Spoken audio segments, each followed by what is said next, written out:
Welcome back, everyone, to our Operation Injured Soldiers webinar series as we talk through the realities of mental health and emotional health and how that impacts the lives of those who have served in the military and their families. And we are officially halfway through our webinar series, and we are going to talk through some very specific elements of emotional and mental health. In the rest of this series today, we're going to talk about how the body remembers, how the body keeps score. We're going to talk through chronic pain. We're going to talk through injury. We're going to talk through the impact there on mental health. And I want to maybe start with a statement that was done by Charles Mayo, who is a medical doctor, and he really highlights the reality that stress impacts the cardiovascular system. It impacts our nervous system. It impacts the heart. Stress basically impacts every functioning of the human body. And if areas in the body are damaged, stress can actually make them worse or intensify or increase pain. And the body often carries what the mind cannot fully process. So chronic pain, injury, trauma, stress, and emotional wounds are deeply interconnected. And healing requires caring for the whole person, meaning sometimes the pain that we experience in our bodies is not sufficiently cared for solely by treating the body. We also need to consider treating the mind, looking at our human relationships, and even our soul.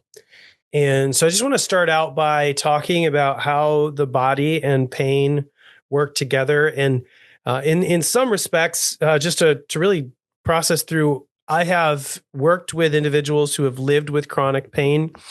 I've lived with individuals who have had chronic pain, pain that stems not from physical wounds, but pain that actually stems from emotional wounds. My mom has given me permission over the years to share this and talk about this. But my mom went through some highly traumatic experiences as a child. And as a result, now in her 70s, suffers from chronic pain that really has no diagnosable definition. It's just pain that lives in her body. And over the years, I've worked with individuals who have felt so much intense pain in their joints and their backs and their legs and their knees, chronic headaches and things like that, that have no medical diagnosable root cause. But when we really unpack the history of their lives, when we unpack what they've gone through, there's usually trauma or chronic stress or some event that has led to a lifetime of just not feeling great. And so pain is not just physical. Pain is neurological, pain is emotional, pain is relational, and sometimes pain is spiritual. And I just want to talk about that for a minute, because whenever I talk about physical pain that people experience, and I talk with my clients who are going through it, and we talk about things like, well, okay, well, tell me what you've gone through emotionally or what you're going through emotionally. Let's unpack your stresses. Let's talk about your relationships. A lot of times people get really frustrated, but I want to talk about the pain. And here's what research shows. Did you know that loneliness right now in the United States is actually more deadly than smoking 15 cigarettes a day? That's what the CDC says. And that loneliness actually increases joint inflammation and joint pain when you are not around other people. It's also devastating to your mental and emotional health. And so unpacking the different elements that affect the whole person can be really helpful in understanding why we feel the way we feel. If you remember from previous webinars, our survival modes are hardwired in trauma experiences or high stress experiences to result in fight or flight or freeze. They're also hardwired to shut down at certain times for our survival and our protection. And military environments train heightened alertness. So In our previous webinars, we've talked about if you've been through the military or there's somebody in your life who's been through the military experience, they're trained to scan environments. They're trained for rapid reactions. They're trained to understand how adrenaline works. They're trained to suppress emotions for survival. And that'll get you by in the short term. But in the long term, if you don't know how to move from that ready, active mode into a more relaxed mode, or a place where you don't have to be ready for combat or some sort of activity, it can be actually really devastating, and it can keep you in a state of heightened alert, which keeps your cortisol levels high, which keeps your adrenaline levels on high, and it keeps your body in a state of constant response, which means you never get a chance to relax, which will lead to oftentimes intensified pain or more chronic pain. And so if you struggle to turn off survival mode, you're going to get into a spot where the body can't get past what the mind is trying to keep engaged. Trauma can increase inflammation in the joints. It can increase muscle tension. Anxiety will amplify physical pain. Chronic pain increases your risk of depression. Poor sleep worsens pain and emotional regulation, and isolation will intensify all of these symptoms. So you track with me just for a moment. Let's say that that an individual goes through a traumatic experience, and they watch a friend pass away in combat. And that we would call that a trauma. That's a brutal experience. And that experience, if it's not processed through, will actually increase inflammation in the body. That means your body can't process toxins the same way. That means your joints will start to act up. That means that your muscles will stay tense when they're not supposed to be. And if you were to like hold your shoulders up like this the whole time, eventually your whole body would be exhausted from it. Your body is not meant to hold on to tension all the time. If that persists on an ongoing basis, you're going to feel a tremendous amount of pain and exhaustion in your body. And if you get into a stressful situation or you feel high amounts of anxiety when you're triggered from in a certain situation because of a past event, that anxiety will actually intensify the physical pain that you feel in your body. And that will then move you into a place where you're not sleeping as well because you're feeling depressed and your emotions are out of whack. And they've actually found now that not getting a poor amount of sleep or getting less than 6.5 hours a day can actually increase inflammation in the body and is carcinogenic, which if you're tracking with me, studies have shown that a lack of regular quality sleep leads to cancer. That's happened. That's happening right now. So that's why if all of these things culminate and you're not getting enough sleep, then you're actually doing more damage to your body. And the other thing that depression does, and the other thing that anxiety and trauma does, is it separates us from other people. We don't want to be around other people, which only increases our loneliness and isolation, which then guess what? Leads to intensified pain. It all works together. It all sits together. And that's why when I work with individuals who are going through chronic pain, we try to walk through everything that's going on. I'm not a medical doctor. I'm a counselor. And so I will let the medical doctors worry about the medical pain and the things that they can see or the things that show up on tests and charts. I want to talk about what are the things that are going on inside your soul. What are the things that are going on in your relationships? What are the things that are going on in your past that we can work through together? And I want to give you some common chronic pain symptoms that we see that are attached to stress and trauma. Number one, headaches. If you are under high amounts of stress, it is very common to experience headaches. That's because the blood flow, when we're stressed, moves from the prefrontal cortex to the limbic system, which is in the back of our brain area.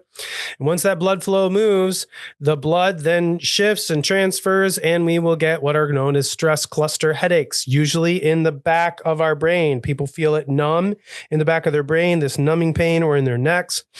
Migraines are also really common.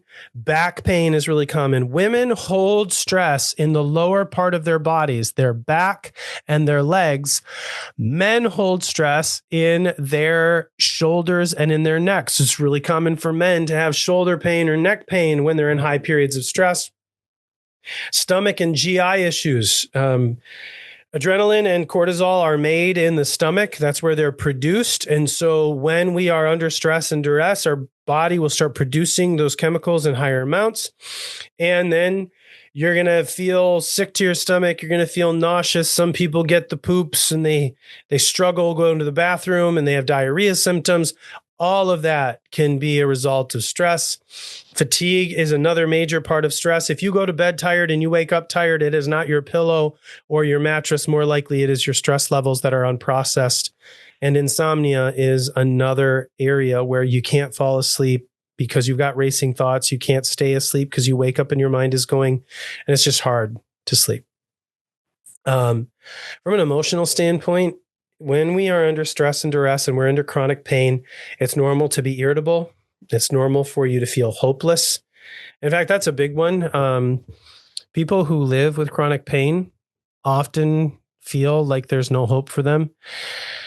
Hopelessness is, in my term, is basically like feeling you're on a hamster wheel and you can't get off, or you're on a treadmill and no matter how fast you run, you can't move forward. You're just stuck where you are. And when you're in chronic pain, here's the interesting thing about pain is it never goes away. Sometimes we get used to certain feelings, like we will get used to feelings of some discomfort. You can get used to cold. You can get used to really hot. But when you have actual pain, your body can't adjust to it. You just always hurt. And that can be really hard. It can move to emotional numbness where you just feel so physically overwhelmed with pain, you can't feel anything emotionally anymore. It can lead to panic. It can lead to emotional detachment. You don't want to be around other people because nobody really understands. It can lead to concentration issues where it's so hard to focus. I don't know if you've ever tried to work when you have a headache or you're in a lot of pain, but it is super hard to get stuff done. And that can be really frustrating. Here's an important distinction. Pain may be real even when scans look normal. This is where a lot of people struggle, especially if you have chronic pain that is attached to trauma or attached to inflammation or joint stuff that cannot show up in a diagnostic test or a scan looks normal. And I get this a lot because you might have heard this. This is actually a really frustrating point for me when I talk with individuals where people will say something like, oh, it's all in your head. Oh, it's just in your head. As if that makes it less real. I mean, the truth is all of our thoughts dictate our emotional responses and our behavioral responses in our body. Just because it's in your head doesn't mean it isn't real. Just because it's something that is originating from a traumatic event and a memory doesn't mean it doesn't have physical implications on the body. It does. And I know that's true because people that I've worked with, clients that I've worked with who have felt chronic pain, who have worked through chronic pain in the past, once we start unpacking what has happened to them, they see a relief in their symptoms because their body can finally process through the memories of what happens. Our bodies are made of bone and tissue, but our souls are made of memories. And if we have unprocessed memories that we have not worked through, pain in the past that we have not worked through, that emotional pain can and will at times manifest physically in the body. So the nervous system being overly sensitized because of an emotional reality is a physical response. Stored stress in your body is a physical response. The body staying on high alert because you've been through something really hard is a physical response. So if somebody says to you something like, oh, it's all in your head, you look at them and say, and what's in my head is real too, man. And that's okay. Or woman, if it's a woman saying it to you, there's just a lot of people feel that disconnect because they're essentially told, well, it's all in your head, so just pretend it doesn't hurt anymore. I wish it was that simple.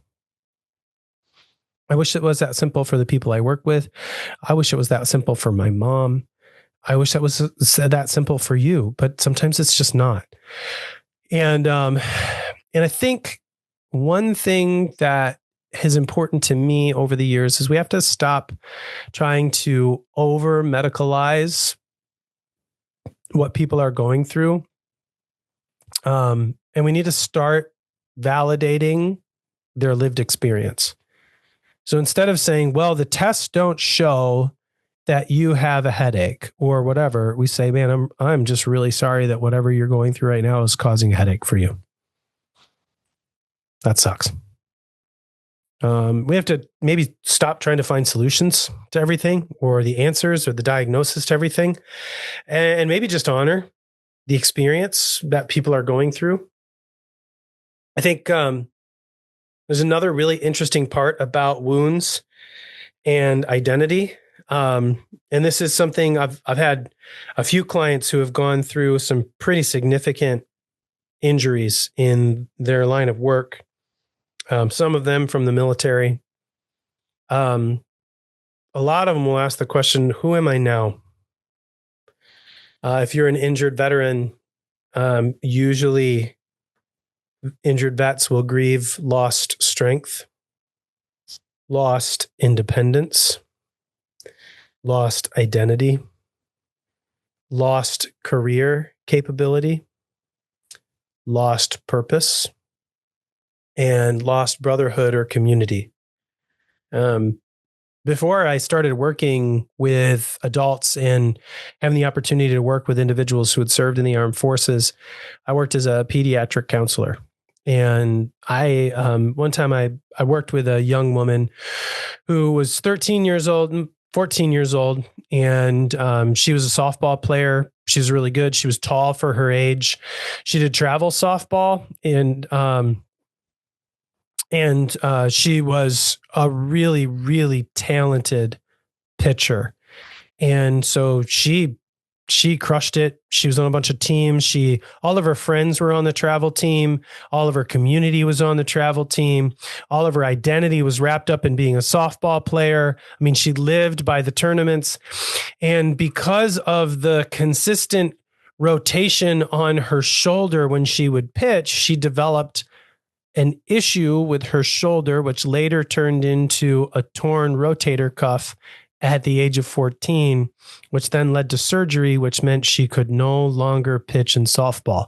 And one injury led to the loss of her identity, the loss of her activity, the loss of her purpose, and the loss of her friend community in one fell swoop. And she fell into a massive depressive episode. The same thing can happen to individuals who get injured in combat. All of a sudden, one injury, doing the thing that you were made to do, takes everything away from you. And it can be really brutal. And then common internal narratives pop in. I should have been tougher than this. Other people have had it worse. Why isn't it better for me? I don't want to burden anyone with my problems. Nobody understands what I'm going through. I used to be useful and now I'm not. I'm angry all the time and I wish I wasn't. Or the very classic, I just want to feel good again. And all of those thoughts can move us into a place of shame and move us into a place where we feel like we are worthless and we don't matter. And here's the problem. Shame often keeps people silent. In fact, when we feel shame, it's usually then that we turn to substances or screens to numb out. And then we fall into destructive behaviors, whether that is alcohol abuse, drug usage, marijuana, harder drugs, moving into opiates, or anything that will make us not feel the physical or emotional pain anymore. We can turn to over shopping. We can turn to doom scrolling on social media, turn to pornography or other sexually destructive behaviors, which only get us by in a pinch and inevitably make us feel more shame and worse and destroy and cripple the relationships around us. It can be a really, really scary place. And so when you are wrestling with that and you have this pain, as we mentioned, chronic pain changes your sleep. A lack of sleep changes your energy and your ability to regulate, which then augments your personality and the way you behave around other people, which then changes your relationships and the way that you engage with those around you, specifically in your romantic relationships. It affects your intimacy and your desire for both emotional, physical, and sexual connection, which then wears on your patience and then inevitably moves to a place where you lose confidence in yourself. And it can be really, really hard. Really, really hard to get out of that spiral.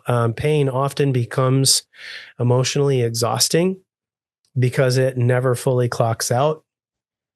And I've found, and maybe you have too, that some of the physically strongest people are often the ones that are least likely to ask for help.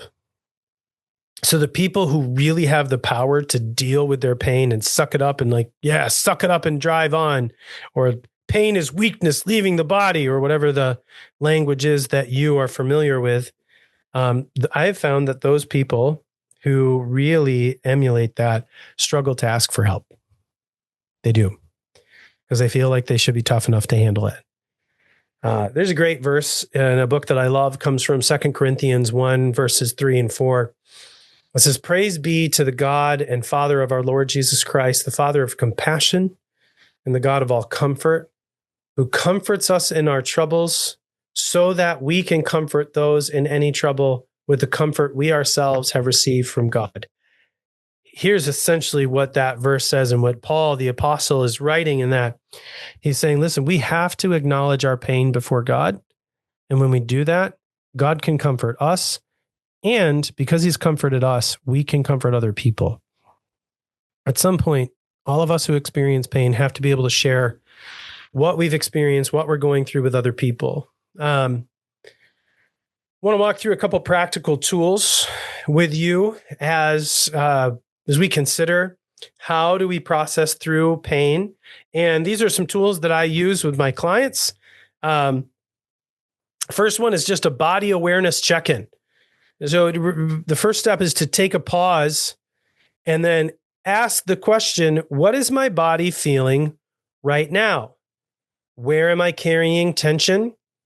Am I exhausted, anxious, angry, numb, or overwhelmed?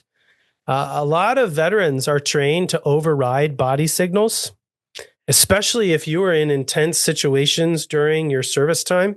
You may be trained to ignore some of the pain indicators.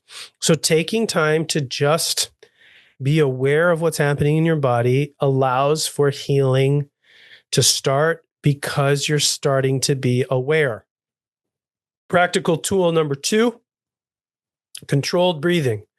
Box breathing is my go-to these days. It's the one that I prefer out of every other breathing tool. Box breathing is the one that's most effective. You start in one corner of the box, you visualize it, you breathe in for 4, you hold for 4, then you breathe out for 6, and then you practice being still for 4, and you just work your way around the box. That helps you to visualize your breathing. The longer exhales actually help you calm down the nervous system and slow down your heart rate, which then in turn will help to decrease the pain symptoms that you have. Movement is another huge tool that you can utilize if you struggle with chronic pain. Walking, really important, unless, by the way, walking makes you really hurt. If that's the case, then you want to make sure that you have some sort of low impact exercise, whether that's swimming or bike riding or something like that. Stretching is huge. If you don't do regular stretching, you can combine stretching and strength training and meditation practices with yoga, if that is an availability for you. Doing any kind of mobility work, believe it or not, getting sunlight exposure, just being outside and being in the warmth can be really good for your body. Movement communicates safety. to the body. So all of that is really good. A couple of things just with that. Also, finding red light therapy is a big thing right now. If you can get a medical grade red light therapy system, that can be really good for your joints and your skin and replenishment. Hot tubs, saunas, anything where you soak in water can be really good for you. Believe it or not, ice baths can also be really good because they help with your vascular system. So things like that can be really beneficial as well. Another practical tool that we don't often think about is connection. Listen, isolation intensifies suffering. And so finding a trusted conversation, someone to talk to, finding a peer group of people who have pain or are working through that, looking for veteran support communities, talking to a counselor, talking to a chaplain or a spiritual advisor, honest friendships, people that you can confide in and tell the truth to. Another practical tool, and this is a really big one. I'm going to hammer on this pretty much in every webinar moving forward in some way. Sleep protection. Sleep hygiene is a really big deal if you're in pain. The primary way that our body restores itself is when we're resting and sleeping. So reducing stimulants late at night, getting rid of caffeine. Honestly, if you have chronic pain, if you're dealing with a lot of physical or emotional pain, you can have 1 cup of coffee in the morning and that's it. No coffee after 12 o'clock, no caffeine, no Monsters, no Red Bulls, none of the Celsius crap, any of that. And I say it's crap because having more than 1 caffeinated energy drink a day increases your risk of sudden cardiac death tenfold. We have to be really, really careful, especially if we're in chronic pain or chronic stress with our caffeine intake. So getting rid of that stuff, reducing doom scrolling, getting rid of the blue light on your phone late at night, having calming routines, perhaps where you make something like an herbal tea or a decaf tea at night, going for a walk, having a time of prayer before bed. Getting consistent sleep schedules, which if you work different or irregular hours, I know that can be hard. But sleep or the lack thereof impacts pain tolerance levels, emotional regulation, inflammation, and mental resilience, as well as cognitive functioning. And so sleep is critical for your physical and emotional health. Another practical tool is finding meaning and purpose. Listen, pain becomes heavier when life loses meaning. When we don't feel like we have a purpose anymore, when we don't feel like we matter to the world around us, we don't feel like we're part of it, something bigger than ourselves, pain becomes a lot heavier. And so I actually encourage individuals to find mentoring opportunities. If you're an older veteran, find a younger veteran, find volunteer opportunities, get involved in faith and community opportunities around you, find purposeful or meaningful routines, take time to serve with others carefully without burnout, take time to focus on your relationships. Chronic pain will eventually affect your marriage if you're married. So you got to find ways to talk about it with your spouse. It will affect your parenting. Find ways to talk about it with your kids. Normalize it. It'll affect your friendships. It's okay if you can't do the same things that other people can do. Tell them that. Take time to be emotionally available. Take time to talk to the people in your life about what you're going through. If you feel like you want to withdraw, or you feel irritable, or you feel numb, or you feel exhausted, find ways to tell people, listen, I'm overwhelmed, or my pain level is really high today, or I just need some quiet, or I'm really struggling today. And I don't need you to fix anything right now. I just need your support. I need you to listen.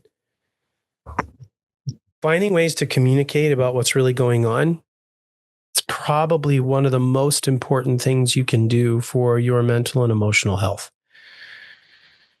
And chronic pain, and I want to be just really wise, and I want to be careful in how I say this, because I think oftentimes when we feel like it's in our heads or we feel like it's not going to go away, we can get really hopeless. Chronic pain might last for a really long time. And it is one of the main reasons why people fall into substance abuse. It's why they get started. We're still living through an opiate epidemic, and a lot of people start because they hurt and they keep going because they don't like to hurt at all. And then they get hooked. And so just be really careful. If you're struggling with any kind of substance, if you're struggling with pain, I just want to encourage you to reach out to Operation Injured Soldiers. I want you to encourage you to reach out to the team here. You can reach out to me. You can get my information from OIS. I'd be happy to, share thoughts or see if we can help find solutions for you. But the bottom line is sometimes we think that the pain, or other people think the pain is made up when it's really not. But all of this stuff works together. And so if you're living with chronic pain, we just want to be a resource to you. We want to help you.